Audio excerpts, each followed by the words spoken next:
Hello student, मैं वरुण अग्रवाल। मैं आज से आपको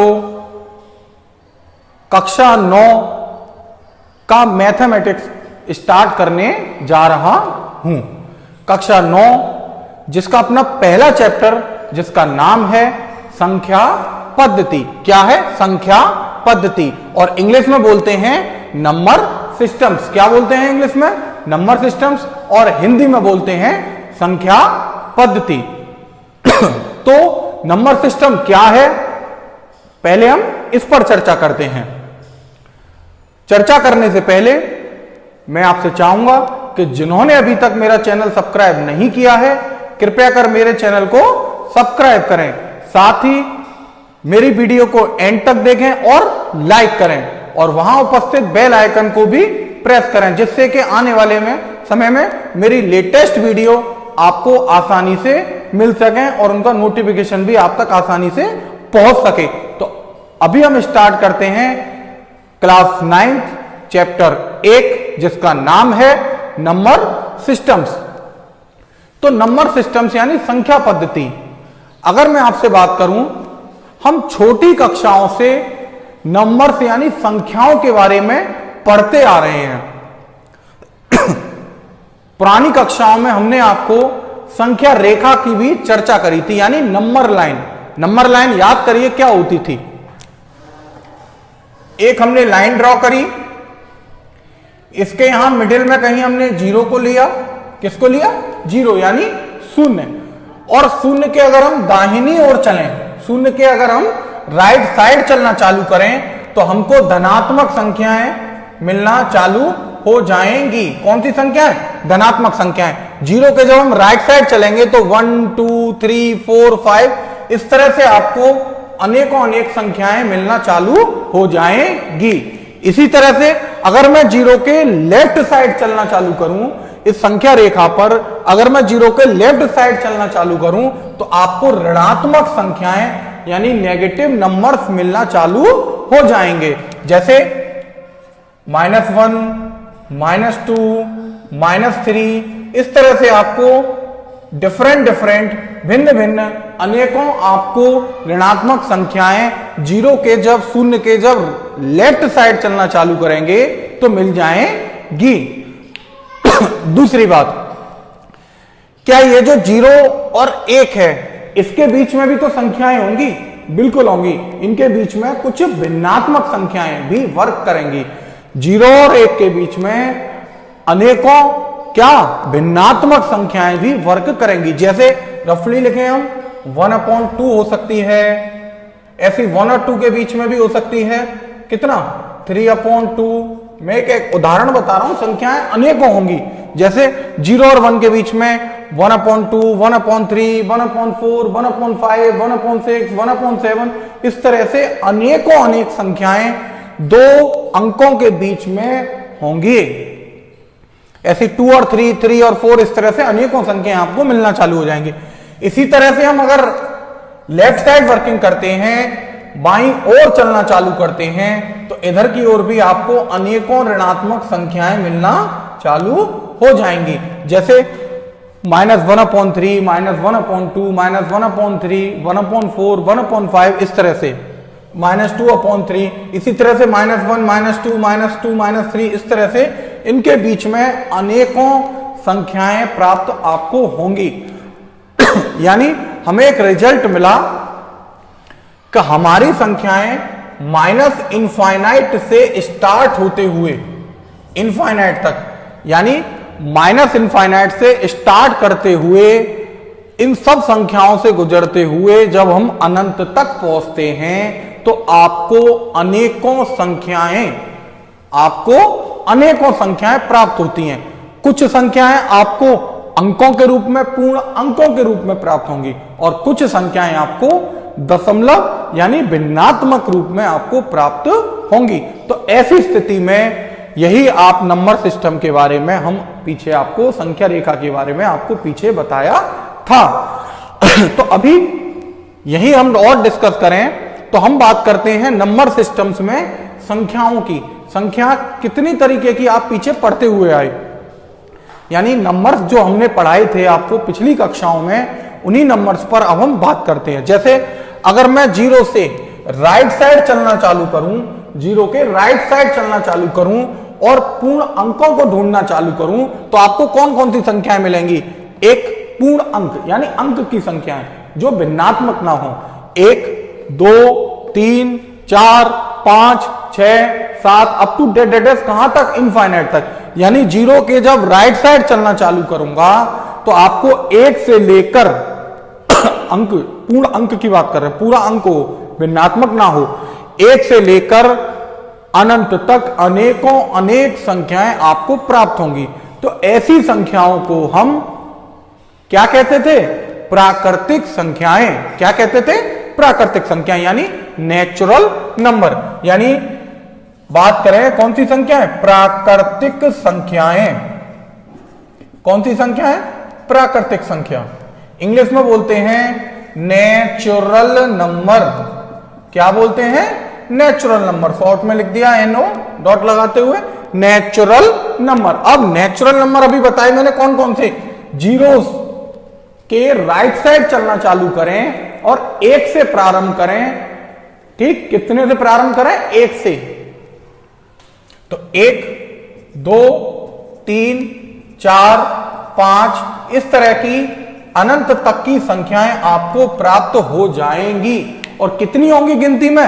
अनगिनत होंगी, अनेकों होंगी। तो ऐसी स्थिति में इन सभी संख्याओं को हमने नाम दिया प्राकृतिक संख्या। क्या नाम दिया? प्राकृतिक संख्या, जैसे हम इंग्लिश में बोलते हैं नेचुरल नंबर।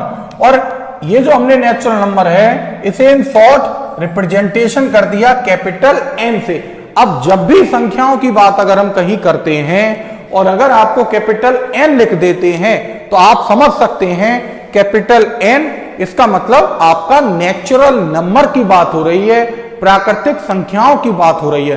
तो आपके दिमाग में तुरंत आ जाना चाहिए कि 1 से प्रारंभ होती हुई सभी अंकों की बात हो रही है। 1 2 3 4 5 6 अप टू कहां तक? अनंत तक। तो ये तो थी आपकी प्राकृतिक संख्याएं। अब हम बात करते हैं अपनी अगली संख्याओं को चुनने की। इसी संख्या रेखा पर हमें चलना है और डिफरेंट तरीके से संख्याओं को हमको चुनना है। और चुनने के बाद हमने उन संख्याओं को उनके नामकरण यानी उनको नाम दे दिया, जिससे कि हम अपने पहचान सकें कि ये कौन सी संख्याएं हमने चुनी थी। तो अभी बात करी कि हमने जीरो से अगला जो नंबर मिलता है 1 से लेकर अनंत तक की संख्याएं चुनी, जिसको हमने नाम दिया प्राकृतिक संख्याएं। अब अगली संख्या हमने नाम दिया पूर्ण संख्याएं। क्या नाम दिया? पूर्ण संख्या, जैसे हम इंग्लिश में बोलते हैं होल नंबर। क्या बोलते हैं? Whole number. अब होल नंबर क्या है? होल नंबर की बात करें तो मैंने बताया जीरो से अगला जो अंक है 1 से लेकर इनफाइनाइट तक हमने अंकों को चुन लिया। क्यों ना हम उन अंकों को जो चुना है उसमें जीरो को और चुन लें। किसको और चुन लें? जीरो को। यानी अभी प्राकृतिक संख्याएं मैंने 1 से चुनी थी, 1 2 3 4 5 6 और कहां तक? अनंत तक। क्यों ना इन अंकों में जीरो को और ले आए, जीरो से ही चुनना चालू करें। तो ऐसी स्थिति में यानी 0 1 2 3 अप टू कहां तक? अनंत तक। यानी प्राकृतिक संख्याएं जो हमने चुनी थी वो 1 से चुनी थी, जबकि पूर्ण संख्याओं को हमने कहां से चुनना चालू किया? जीरो से। तो जब हमने जीरो से और चुनना चालू किया तो ये जो नई संख्याएं आपको प्राप्त हुई, इस पूरी संख्याओं के समुच्चय को, सेट को, जिनको हमने चुनकर लिखा है, उसको हम पूर्ण संख्याएं कहते हैं और उसको जनरली कैपिटल W से रिप्रेजेंट कर देते हैं। किससे रिप्रेजेंट कर देते हैं? कैपिटल W से। और नाम हमने नया दे दिया पूर्ण संख्याएं, यानी इंग्लिश में होल नंबर, जो किससे स्टार्ट होती है? जीरो से, और कहां तक? अप टू इनफाइनाइट तक वर्किंग करेंगी। अब थोड़ा सा और हम चर्चा करें। अभी सिर्फ हमारा ध्यान अंकों पर है। किस पर है? अंकों पर, जो पूर्ण अंक हैं, जो भिन्नात्मक नहीं है, उन अंकों पर हम फोकस कर रहे हैं। तो हमने जीरो से लेकर इनफाइनाइट तक अभी वर्किंग करी। क्यों ना जीरो से अगर हम लेफ्ट साइड वर्किंग करना चालू करेंगे, लेफ्ट साइड चुनना चालू करेंगे, तो आपको -1, -2, -3, -4, -5, -6 कहां तक, माइनस अनंत तक की संख्याएं आप और चुन सकते हैं। ठीक है, तो अभी कौन कौन सी संख्याएं आपने चुनने का नंबर लगाया, माइनस अनंत से स्टार्ट करते हुए 0 से लेफ्ट जब हम चलेंगे, 0 से लेफ्ट साइड चलेंगे और ऋणात्मक अंकों को चुनेंगे तो माइनस अनंत से प्रारंभ होते हुए -4, -3, -2, -1 इनको तो चुने, ये सारी ऋणात्मक, और साथ ही धनात्मक को भी डाल दिया हमने, 0, 1, 2, 3, यानी 0 के लेफ्ट साइड और 0 के राइट साइड, दोनों तरफ की संख्याओं को हमने, दोनों तरफ के अंकों को हमने चुन लिया। 0 के राइट साइड वाले सभी अंक और 0 के लेफ्ट साइड वाले अंक, इन सब को हमने चुना और इन सब को चुनकर हमने एक नया समुच्चय, एक नया सेट बना दिया, जिसे हम बोलते हैं पूर्णांक संख्याएं। क्या बोलते हैं, पूर्णांक संख्या, इंग्लिश में बोलते हैं इंटीजर्स। क्या बोलते हैं, इंटीजर्स, यानी इंग्लिश में इंटीजर्स, हिंदी में आपकी पूर्णांक संख्याएं। पूर्णांक संख्याओं में धनात्मक भी होंगे, यानी 0 के राइट साइड वाले अंक भी होंगे और 0 के लेफ्ट साइड वाले अंक भी होंगे, यानी धनात्मक भी होंगे 0 से आगे वाले और ऋणात्मक अंक भी होंगे। इस तरह का जो समुच्चय, इस तरह का जो हमने ग्रुप बनाया, उसको हमने नाम दे दिया पूर्णांक संख्याएं, और इसको जनरली हम Z से रिप्रेजेंट करते हैं। किससे रिप्रेजेंट करते हैं, Z से, या फिर कहीं कहीं हम इसे I for integers, I for integers से भी रिप्रेजेंट करते हैं। इस समुच्चय को, इस सेट को हम कैपिटल Z या कैपिटल I से लिखते हैं। अभी आपने जो पूर्णांक संख्याओं की बात करी, तो इन पूर्णांक संख्याओं पर अगर हम चर्चा करें तो यहां आपको 2 तरह की संख्याएं प्राप्त होती हैं। किस तरह की, 2 तरह की, एक 0 के राइट साइड वाली और एक 0 के लेफ्ट साइड वाली। तो 0 के जो राइट साइड वाली संख्याएं हैं, 0 के जो राइट साइड वाली संख्याएं हैं, हमने उनको नाम दिया धनात्मक पूर्णांक संख्या। क्या नाम दिया, धनात्मक पूर्णांक संख्या, और इंग्लिश में बोलते हैं पॉजिटिव इंटीजर्स। क्या बोलते हैं, पॉजिटिव इंटीजर्स। फिर सुन लीजिए, 0 के किधर की ओर, 0 के राइट साइड में जितने भी अंक हैं उन सभी अंकों को हमने नाम दे दिया धनात्मक पूर्णांक संख्या। वैसे इन्हें हम प्राकृतिक संख्याएं भी कहते थे। क्या भी कहते थे, प्राकृतिक संख्याएं, यानी 0 के राइट साइड कौन कौन से अंक, 1, 2, 3, 4, इस तरह से अप टू कहां तक, अनंत तक। इन सभी संख्याओं को हमने नाम दिया धनात्मक पूर्णांक संख्याएं, या हमने पहले इन्हें नाम भी दिया था प्राकृतिक संख्याएं। इसे जनरली हम Z प्लस या I प्लस से प्रदर्शित करते हैं। I यानी पूर्णांक संख्याएं का समुच्चय और प्लस लगा देंगे तो धनात्मक पूर्णांक संख्याओं का समुच्चय। इसी तरह से एक और सेट हमने बनाया, जब 0 के लेफ्ट साइड के अंकों को हम चुन लें, 0 के लेफ्ट साइड के अंकों को चुन लें, तो उन्हें हमने नाम दिया ऋणात्मक पूर्णांक संख्याएं। कौन सी संख्या, ऋणात्मक पूर्णांक संख्याएं, जैसे इंग्लिश में बोलते हैं नेगेटिव इंटीजर्स। क्या बोलते हैं, नेगेटिव इंटीजर्स। ठीक, यानी धनात्मक पूर्णांक संख्याएं और ऋणात्मक पूर्णांक संख्याएं। जो पूर्णांक संख्याएं थी उनको हमने 2 भागों में विभक्त कर दिया। पहली को नाम दिया धनात्मक पूर्णांक संख्या, जो 0 के राइट साइड वाले अंक थे, और 0 के जो लेफ्ट साइड वाले अंक हैं जो ऋण के थे, यानी -1, -2, -3, -4, इस तरह के सभी अंकों को हमने नाम दे दिया क्या, ऋणात्मक पूर्णांक संख्याएं। और इसे हम Z की पावर माइनस लगाते हुए, यानी Z नेगेटिव या I नेगेटिव से रिप्रेजेंट करते हैं, और ऐसी संख्याओं को हम ऋणात्मक पूर्णांक संख्याएं कहते हैं। क्या कहते हैं, ऋणात्मक पूर्णांक संख्याएं। एक और बात, ये जो मैंने आपको पूर्णांक संख्याओं का समुच्चय बताया है, मैंने क्या बताया था, जीरो को चुना, जीरो के लेफ्ट साइड वाले और जीरो के राइट साइड वाले, इन सभी अंकों को हमने लिख लिया। तो ऐसी स्थिति में जो हमें समुच्चय प्राप्त होता है उसे हम पूर्णांक संख्या कहते हैं। इस समुच्चय को हम शॉर्ट में किस तरीके से भी लिख सकते हैं, 0 +- 1 +-2 +-3 अप टू डैश, यानी 0 आ गया, प्लस का 1 भी लिख दिया, माइनस का 1 भी लिख दिया, प्लस का 2 भी लिख दिया, माइनस का 2 भी लिख दिया, प्लस का 3 भी लिख दिया, माइनस का 3 भी लिख दिया। तो इस तरह से हमने बात करी किसकी, पूर्णांक संख्याएं, इंग्लिश में इंटीजर्स। और कितने इसके दो भाग बनाए, धनात्मक पूर्णांक संख्याएं और ऋणात्मक पूर्णांक संख्याएं। अब हम आते हैं अपने अंकों को फिर चुनते हैं इसी संख्या रेखा पर।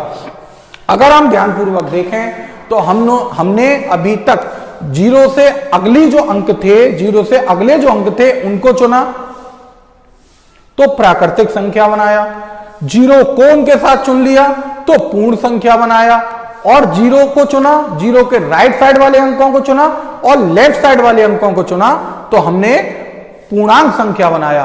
अब अगर मैं बात करूं आपसे तो कौन सी संख्याएं छूटी, क्या सारी संख्याएं संख्या रेखा की हमने चुन ली, नहीं चुनी। क्यों नहीं चुनी, अभी आपको अगर देखें तो जो भिन्नात्मक संख्याएं हैं, 0 और 1 के बीच की, 1 और 2 के बीच की, 2 और 3 के बीच की, 3 और 4 के बीच की, या ऋणात्मक और हम चलें तो ऋण 1 और ऋण 2 के बीच की, ऋण 2 और ऋण 3 के बीच की, इस तरह से अनेकों अनेक भिन्नात्मक संख्याएं अभी हमने नहीं चुनी है। तो इस तरह से हमने इन संख्याओं को भी चुना और एक नया नाम दिया। उस नाम को हम बात करें तो हमने बोला परमेय संख्याएं। क्या नाम दिया, परमेय संख्याएं। परमेय संख्याएं, और इंग्लिश में हम बोलते हैं रेशनल नंबर। क्या बोलते हैं, रेशनल नंबर। ठीक, तो अभी हमने कौन सी संख्याओं को और चुनना चालू किया, हमने चुना -अनंत से अनंत के बीच की अंकों को और भिन्नात्मक संख्याओं को, पर कुछ शर्तों के साथ चुना, कुछ शर्तों के साथ चुना। क्या शर्त, नंबर 1, ऐसी संख्या जो P/Q के रूप में हो। किस रूप में हो, P/Q के रूप में हो, यानी ऐसी संख्या जिसे हम P/Q या कह दें A/B या कह दें X/Y या भिन्नात्मक रूप यानी अंश बटे हर के रूप में लिख सकें।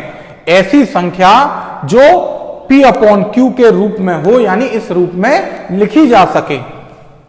नंबर 2 पॉइंट, जहां जो P और Q की बात करें, P तथा Q पूर्णांक संख्याएं हों। कैसी संख्याएं हों, पूर्णांक संख्याएं हों। अभी आपको मैंने पूर्णांक संख्याएं बताई थी, कौन सी, ये 0, 1, 2, 3, 4, 5, ऋण 1, ऋण 2, ऋण 3, ऋण 4, इस तरह की संख्याएं आपकी कौन सी थी, पूर्णांक संख्याएं। तो जहां P और Q, P भी पूर्णांक संख्या हो और Q भी पूर्णांक संख्या हो।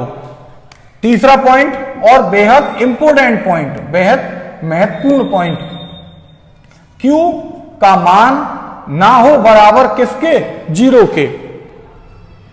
मैंने भी बताया P और Q पूर्णांक संख्याएं हैं तो 0 भी एक पूर्णांक संख्या है।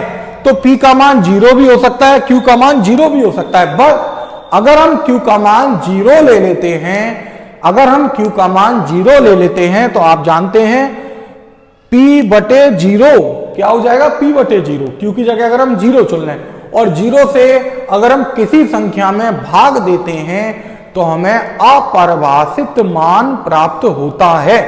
कैसी संख्या प्राप्त होती है, अपरिभाषित। जनरल नॉलेज की बात आप याद रखिएगा, जब भी किसी संख्या को हम विभाजित करें 0 से, यानी 0 से किसी संख्या में भाग दें, 0 से किसी नंबर को डिवाइड करें, तो डिवाइड करने पर हमेशा इनडिटर्मिनेट नंबर यानी अपरिभाषित रूप, इनडिटर्मिनेट फॉर्म आपको प्राप्त होगी। और जब अपरिभाषित रूप प्राप्त होगी तो वह संख्या परमेय संख्या नहीं होगी। तो परमेय संख्या होने के लिए आपके पास 3 कंडीशन, और तीनों कंडीशंस का फॉलो होना अति आवश्यक है।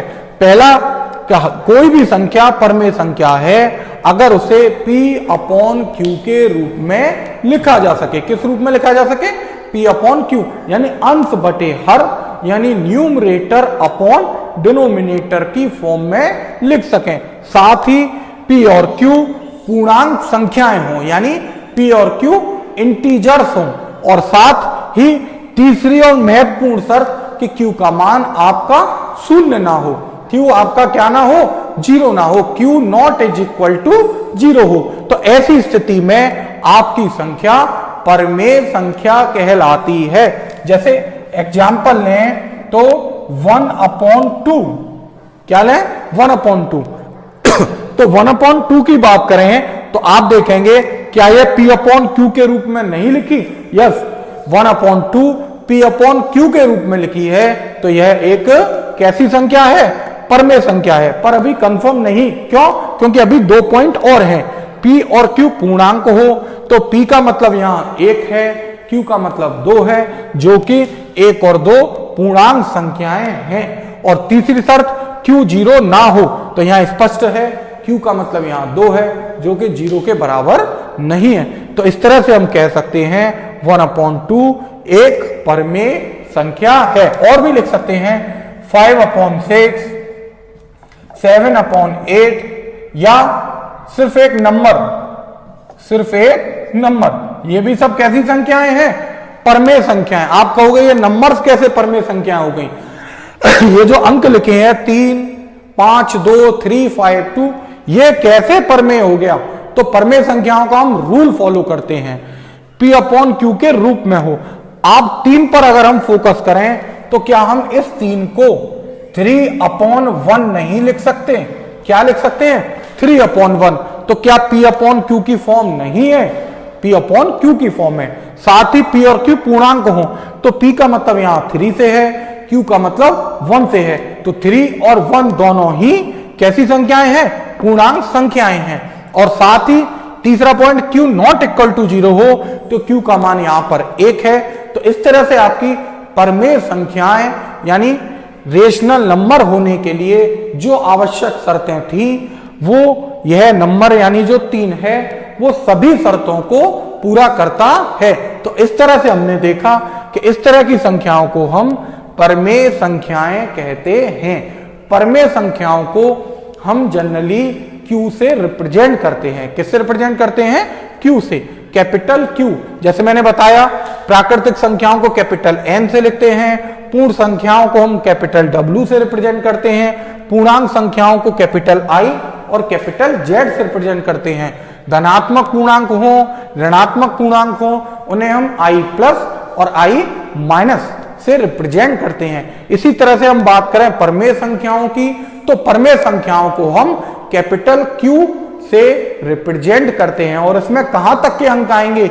इसमें -अनंत से अनंत तक के वह सभी संख्याएं आएंगी जो कि P परमेय संख्या होने के लिए ये जो 3 बिंदु आपको लिखाए हैं, 3 शर्तें लिखाए हैं, उन सभी शर्तों को पूरा करते हों। तो ये तो मैंने बात करी किसकी? परमेय संख्याओं की। तो अभी हम परमेय संख्याओं पर आधारित अपनी जो एक्सरसाइज है आपकी बुक NCERT की, उसकी चर्चा अपनी अगली वीडियो में करेंगे। आज मैंने अपनी इस वीडियो में आपको संख्या पद्धति यानी जो हमने संख्या रेखा नंबर लाइन पढ़ी थी, उस पर जो नंबर्स बिखरे हुए थे, उस पर जो नंबर थे, चाहे 0 के राइट साइड चलें चाहे 0 के लेफ्ट साइड चलें, तो उन नंबर्स को हम क्या कहते हैं, हम किस तरह से चुनते थे, उन सब की चर्चा मैंने बात करी है। अभी आप अगर बात करें क्या नंबर सिस्टम जो है, जो हमारी संख्याएं 0 से धनात्मक की ओर चले, 0 से ऋण की ओर चले, क्या पूर्ण हो चुकी? नहीं हो चुकी।